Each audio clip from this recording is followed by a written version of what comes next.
தமிழக முதலமைச்சர் சொல்கிறாரு, தமிழ்நாட்டை தலையை குனிய விடமாட்டோம். உண்மைதான். இவருடைய டிஜிட்டல் பேனர் பார்த்தீங்கன்னா ஒன்று 50,000 1,00,000 இருக்கும். வான் உயரத்துக்கு மேலே இருக்குது. எப்படி தலையை குனிஞ்சு நீங்கள் பார்க்க முடியும்? நிமிந்து தானே அவரை பார்க்கணும். டிஜிட்டல் பேனர் பல லட்ச ரூபா செலவு.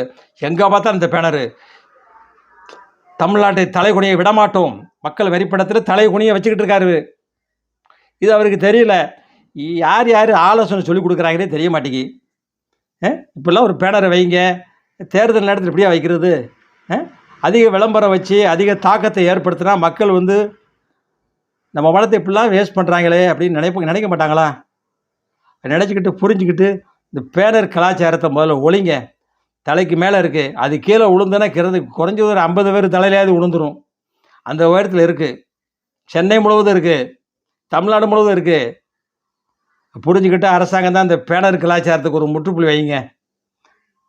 விளம்பரம் எதுக்கு உங்களுக்கு? விளம்பரம் ஆயிட்டீங்களே என்னென்ன பல கோடி ஊழல், மதுக்கடை ஊழல், அந்த ஊழல், இந்த ஊழல், இன்ன வரைக்கும் ஊழல் ஓடிக்கிட்டே இருக்குது. 888 கோடி வரைக்கும் ஓடிக்கிட்டு தான் இருக்குது. விளம்பரம் ஆகிட்டீங்க, அது ஒன்றும் தப்பு கிடையாது.